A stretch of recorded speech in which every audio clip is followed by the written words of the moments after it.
साथ आयुषी नेगी। शाम के 4 बज चुके हैं और वक्त हो चुका है 4 के मोर्चे का। 4 का मोर्चा जिसमें होगी हर बड़ी खबर की मोर्चाबंदी और इसमें हर मोर्चे पर होगी 4 बड़ी खबरें, हर खबर की होगी चौतरफा पड़ताल। सीधे शब्दों में अगर कहा जाए तो 4 का मोर्चा में दिन भर की तमाम अहम खबरों को हम एक एक करके आपके सामने रखेंगे और फिर तफसील से बताएंगे खबर का हर एंगल। तो चलिए शुरू करते हैं शाम 4 बजे का सबसे खास न्यूज बुलेटिन 4 का मोर्चा।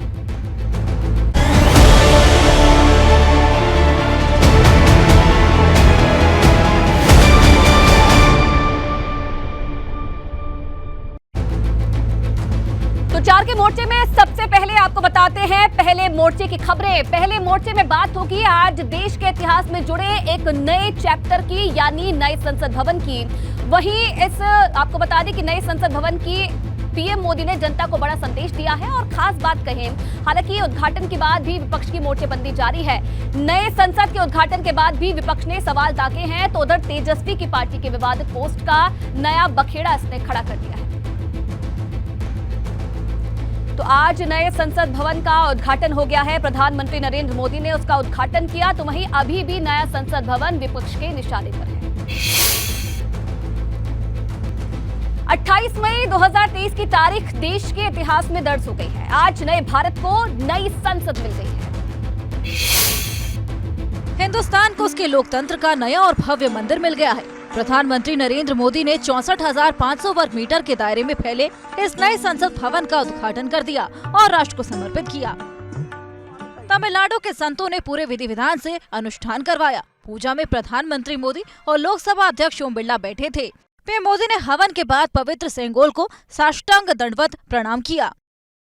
धार्मिक अनुष्ठान के बाद अधीनम संतों ने प्रधानमंत्री नरेंद्र मोदी को सेंगोल सौंपा, जिसे नए संसद भवन में स्थापित कर दिया गया। राज्यसभा के उपसभापति हरिवंश नारायण ने राष्ट्रपति और उपराष्ट्रपति का संदेश पढ़ा। उन्होंने कहा कि नया संसद भवन सांस्कृतिक विरासत का प्रतीक है। गौरवशाली भवन नया इतिहास लिखेगा। वहीं पीएम मोदी नए संसद से देश को संबोधित करते हुए कहते हुए नजर आए कि ये सिर्फ एक भवन नहीं, बल्कि 140 करोड़ भारतवासियों की आकांक्षा और सपनों का प्रतिबिंब है। बता दें कि उत्तर प्रदेश के मुख्यमंत्री योगी आदित्यनाथ और उत्तराखंड के सीएम पुष्कर सिंह धामी के साथ 21 दलों के नेता नए भारत के इस ऐतिहासिक पल के साक्षी बने।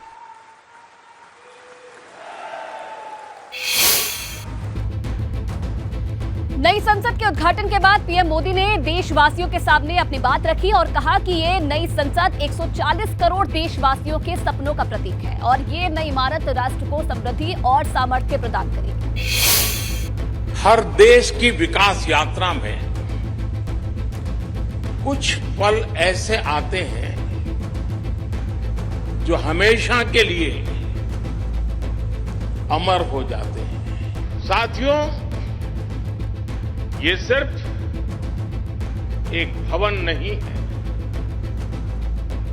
ये 140 करोड़ भारतवासियों की आकांक्षाओं और सपनों का प्रतिबिंब है।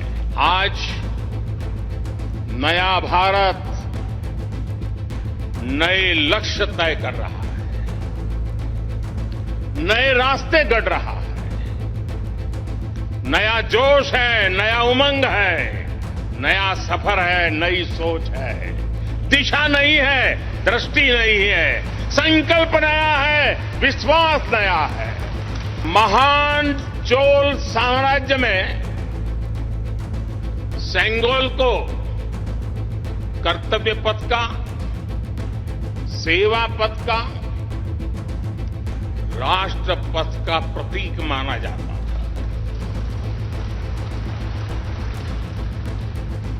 राजा जी और आदीनम के संतों के मार्गदर्शन में यही सेंगोल सत्ता के हस्तांतरण का प्रतीक बना था। नए संसद भवन पर जहां उत्सव का माहौल है, तो वहीं सियासत भी अब तेज हो गई है। आधुनिकता के उद्घाटन के बाद भी नई संसद पर संग्राम खत्म नहीं हुआ।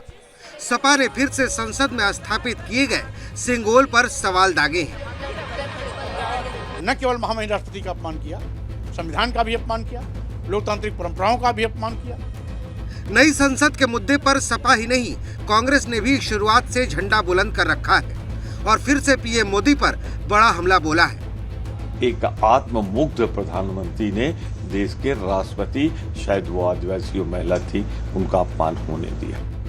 विपक्ष के सवालों पर पलटवार के लिए भगवा ब्रिगेड भी मैदान में है। इस भारत की नई संसद का उद्घाटन, जिसे पूर्णतः भारतीयों के द्वारा निर्मित किया गया है, जो है असंतुलित हो चुके हैं, इस तरह के बयान दे रहे हैं। नई संसद पर मचे घमासान के बीच बसपा अध्यक्ष मायावती ने भी ट्वीट किया है और संसद के उद्घाटन पर बधाई दी है। तो नई संसद के विरोध के बीच राजद ने विवादित ट्वीट किया है। ताबूत की तस्वीर शेयर करके उसकी तुलना नए संसद भवन से की है। नए संसद भवन के उद्घाटन के बाद अब राजद के विवादित ट्वीट पर सियासी पारा हाई हो गया है। बिहार के राष्ट्रीय जनता दल ने ट्विटर पर विवादास्पद फोटो पोस्ट की। इस ट्वीट को लेकर सियासी मोर्चेबंदी तेज हो चुकी है। राजद ने भाजपा पर हमला बोला है। अब अपने हाथ से उद्घाटन आदरणीय प्रधानमंत्री जी ने किया। ये बीजेपी का भवन, इसका भगवाकरण तो विपक्ष नहीं देख सकता। राजद के इस विवादित ट्वीट पर देश में सियासी भूचाल आ गया है। भाजपा ने तीखे पलटवार किए हैं। उसका चित्र उन्होंने आज ट्वीट किया है। ऐसे लोगों पर तो देशद्रोह का मुकदमा दर्ज किया जाना चाहिए। हो गए हैं और उन्हें मैं समझता हूँ शायद पटना के बिहार में जो है रांची का पागलखाना सबसे बड़ा है, उसमें भेजना चाहिए। राजद के विवादित ट्वीट से सिर्फ सत्ता पक्ष ही नहीं, विरोधी दलों में भी खिलाफत में आवाज बुलंद हो रही है। भाजपा सपूतों ने अपने खून पसीने की कमाई से बनाया है, उसे ताबूत कहना, मुझे लगता है कि ये बहुत बड़ा देशद्रोह है। क्या उनके बारे में क्या बोले, उनका कोई स्टैंड ही नहीं है। तो चार के मोर्चे में पहले मोर्चे की खबरें आपने देखी। अब दूसरे मोर्चे की खबरों से पहले देखिए 40 सेकंड में 4 अहम खबर। नए संसद भवन के उद्घाटन के मौके पर 75 रुपए का सिक्का जारी किया गया। सिक्के के एक तरफ नए संसद भवन की तस्वीर है। लोकसभा के अध्यक्ष ओम बिरला ने नए संसद भवन के उद्घाटन समारोह पर कहा, संसद लोकतंत्र की आस्था का प्रतीक, नई ऊर्जा के साथ चर्चा के साथ देश का विकास में साक्षी बनेंगे। उपराष्ट्रपति के बाद नई संसद में राष्ट्रपति का शुभकामना संदेश पढ़ा गया। मुर्मू के अभिभाषण में कहा गया, नई संसद पूरे देश के लिए गौरव। नए संसद भवन की शोभा बढ़ाएगी भदोई की कालीन। सैकड़ों मजदूरों ने अपने हाथ से तैयार की है कालीन। नए संसद भवन में बिछेगी भदोई की रंग बिरंगी कालीन।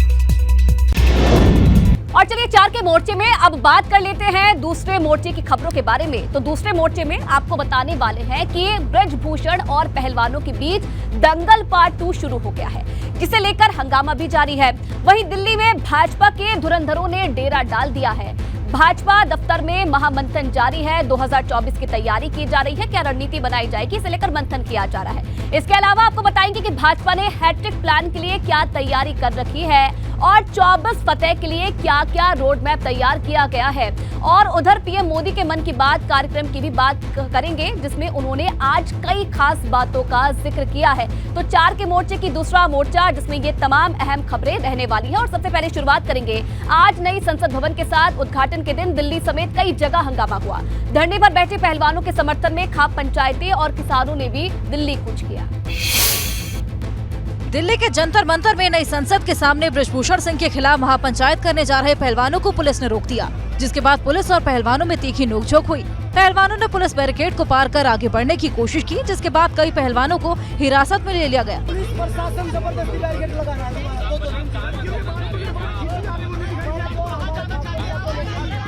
बता दें कि जिस जगह महिला पहलवान और समर्थक बैठे थे, उस जगह को पुलिस ने खाली कर दिया। टेंट और तंबू उखाड़ दिए। करीब 30 दिन से ज्यादा चला आंदोलन खत्म होता हुआ नजर आ रहा है।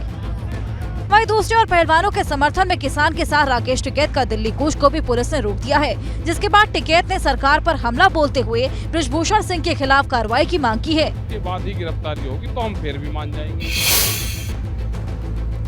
और चलिए आगे बढ़ेंगे। दिल्ली से बड़ी खबर आपको बता दें, भाजपा मुख्यालय पर बड़ी बैठक जारी है। भाजपा अध्यक्ष जेपी नड्डा, पीएम मोदी भी इस बैठक में मौजूद हैं। अमित शाह के अलावा कई राज्यों के मुख्यमंत्री भी बैठक में मौजूद हैं। भाजपा शासित मुख्यमंत्रियों के साथ पीएम मोदी की चर्चा हो रही है। सीएम योगी और दोनों डिप्टी सीएम भी बैठक में मौजूद हैं। 2024 चुनाव की रणनीति को लेकर मंथन किया जा रहा है। उत्तराखंड के सीएम पुष्कर सिंह धामी, गुजरात के मुख्यमंत्री भूपेंद्र सिंह पटेल, मध्य प्रदेश के मुख्यमंत्री शिवराज सिंह चौहान भी इस बैठक में मौजूद हैं। तो मिशन 2024 के लिए भाजपा ने मोर्चेबंदी तेज कर दी है और अब ये तय है कि इस बैठक के बाद भाजपा पूरे दमखम के साथ प्रचार अभियान को और तेज करेगी। इस बैठक में आगामी लोकसभा चुनाव के लिए पार्टी की रणनीति तय होगी और खुद पीएम मोदी केंद्र सरकार की योजनाओं के बारे में जानकारी भी लेंगे। इसके अलावा आगामी कार्यक्रमों पर मंथन, 300 प्लस सीट जीतने का लक्ष्य, संगठनात्मक अभियान पर जोर, बूथ स्तर तक मजबूती पर जोर, पसमानदा और दलित वोटर्स पर फोकस, भाजपा शासित राज्यों में सभी सीट जीतना। भाजपा के इस महामंथन के बाद देश भर में 2024 चुनाव को लेकर प्रचार अभियान की रफ्तार तेज होगी और जन जन तक सरकार की उपलब्धियों का बखान कर केंद्र में हैट्रिक के प्लान पर काम किया जाएगा। वहीं आज पीएम मोदी ने मन की बात के जरिए देश को संबोधित किया। ये मन की बात का 101वां संस्करण।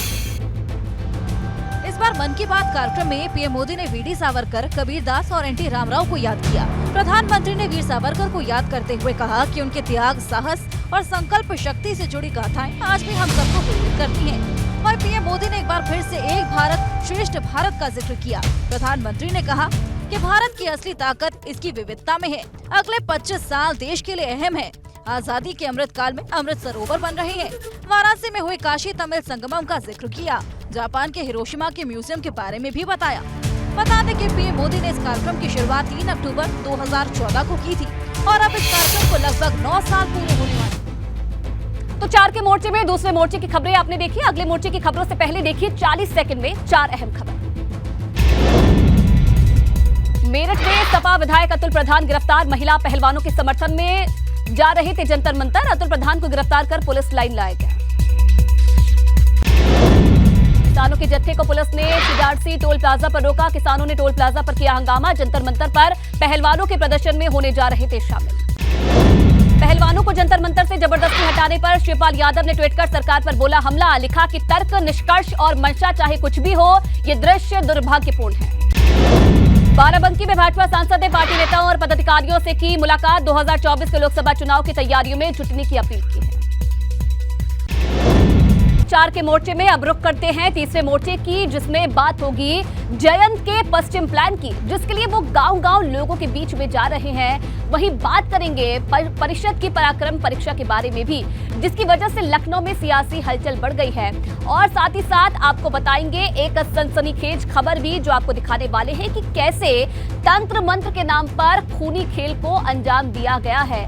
और वही बात करेंगे सफाई करते वक्त हादसा हो गया और 4 घरों में मातम पसर गया। इन चारों खबरों को 4 मोर्चे की आपको बताएंगे विस्तार से। सबसे पहले शुरुआत करते हैं मिशन 2024 को लेकर रालोद अध्यक्ष जयंत चौधरी की पश्चिम परिक्रमा जारी है।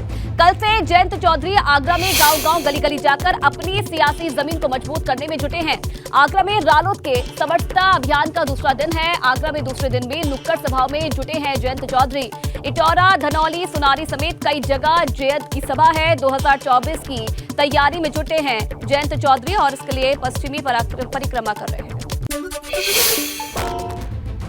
तो विधान परिषद की 2 सीटों को लेकर भाजपा मंथन करने वाली है। इस दौरान सीएम योगी भी मौजूद रहेंगे। वहीं सुभाषपा किसके साथ रहने वाली है, इसका फैसला भी आज शाम तक हो जाएगा। यूपी विधान परिषद की 2 खाली सीटों पर 29 मई को चुनाव होने वाला है और दोनों ही सीटों पर जीत के लिए भाजपा रणनीति बनाने में जुट गई है।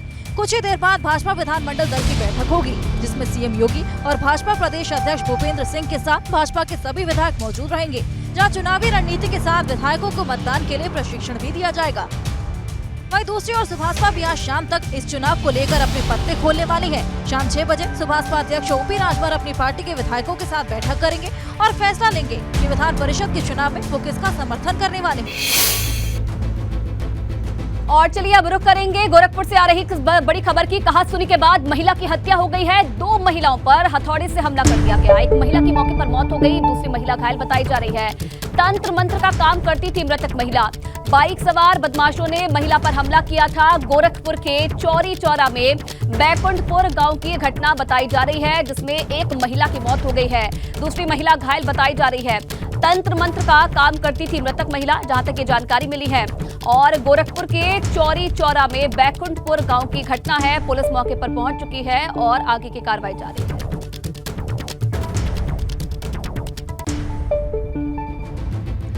इधर कुशीनगर में सफाई के दौरान बड़ा हादसा हो गया है, जिसके बाद कई घरों में मातम पसरा हुआ है।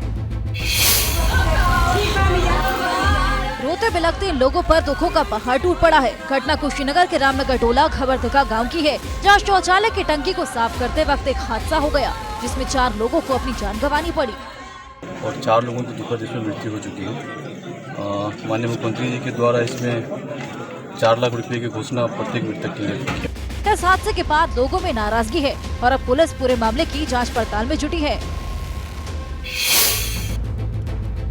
तो 4 के मोर्चे में तीसरे मोर्चे की खबरें आपने देखी। चौथे मोर्चे की खबरों से पहले देखिए 40 सेकंड में 4 अहम खबरें। आगरा दौरे के दूसरे दिन जयंत चौधरी ने जरुआ कटरा पहुंचे। समरसता अभियान के तहत लोगों के बीच जा रहे हैं जयंत चौधरी, जहां उन्होंने नुक्कड़ सभाएं कर लोगों को पार्टी से जोड़ने का प्रयास करा। आगरा के शौरीपुर बटेश्वर पहुंचे पर्यटन मंत्री जयवीर सिंह, राष्ट्रीय संगोष्ठी कार्यक्रम में शिरकत की। इसको टूरिज्म पर दिया जा रहा जोर। 4 के मोर्चे में अब बात अंतिम और चौथे मोर्चे की, जिसमें हम आपको दिखाने वाले कुछ चुनिंदा और खास खबरें हैं। सबसे पहले बात होगी कैमरे पर लाइव मर्डर की, जिसे देखकर आपकी रूह कांप उठेगी। और साथ ही साथ आपको बताएंगे कि योगी राज में माफिया पर किस तरीके से कार्रवाई हुई है। सीएम योगी के गढ़ में एक भू माफिया पर आज बड़ी कार्रवाई हुई है, जिससे हड़कंप मचा हुआ है। बात होगी आज आईपीएल के महामुकाबले की भी। आईपीएल के फाइनल मैच की खास बातें आपको बताएंगे, कौन कौन सी टीम फाइनल मैच में है और कैसे ये फाइनल मुकाबला रहने वाला है। तमाम बड़ी खबरें आपके सामने रखेंगे। 4 के मोर्चे का ये आखिरी मोर्चा, जिसमें ये 4 अहम खबरें रहने वाली है। तो कानपुर में सैफ हत्याकांड का सीसीटीवी फुटेज सामने आया है। पैसे के लेन देन के कारण हुए हत्याकांड के आरोपी सलमान उर्फ काना और आतिफ दोनों को पुलिस गिरफ्तार करके आगे की कार्रवाई में जुट गई है।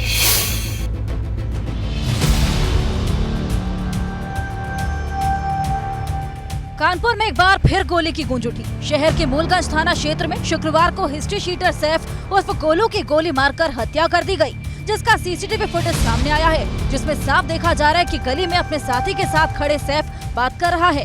तभी दूसरा गैंग आता और सैफ से मारपीट करने लगता। सैफ के माथे पर बंदूक लगाता और जैसे जैसे सैफ भागने की कोशिश करता तो बदमाश पहले हवाई फायरिंग करता और फिर सैफ के पेट में कई राउंड गोलियां दागकर फरार हो जाते हैं। बता दें कि पुलिस ने मामले में दोनों आरोपियों को गिरफ्तार कर लिया है, साथ ही तमंचा और कारतूस भी बरामद किया है। आईपीएल सीजन 16 फाइनल मुकाबले में 3 घंटे बाद फाइनल मुकाबला खेला जाएगा। धोनी की चेन्नई सुपर किंग्स और हार्दिक की गुजरात टाइटंस के बीच अहमदाबाद के नरेंद्र मोदी स्टेडियम में मुकाबला होगा। आईपीएल के 16वें सीजन का फाइनल मुकाबला चेन्नई सुपर किंग्स और गुजरात टाइटंस के बीच आज शाम 7:30 बजे खेला जाएगा। जहां एक और धोनी की सीएसके टीम 10वां फाइनल खेलने वाली है, तो वहीं दूसरी ओर गुजरात टाइटंस लगातार दूसरा टाइटल जीतकर धोनी और रोहित क्लब में शामिल होना चाहेगी। कैप्टन कूल महेंद्र सिंह धोनी 5वां आईपीएल खिताब जीतकर अपनी विदाई को यादगार बनाना चाहेंगे, लेकिन उनकी राह में गुजरात टाइटंस के शुभमन गिल के रूप में ऐसी रन मशीन है जिसके बल्ले पर अंकुश लगाना इस सीजन में गेंदबाजों के लिए टेढ़ी खीर साबित हुआ है। बता दें कि इस सीजन का आगाज भी दोनों टीम्स के बीच मैच के साथ हुआ था और अब फाइनल मैच में यही दोनों टीमें फिर से आमने सामने हैं।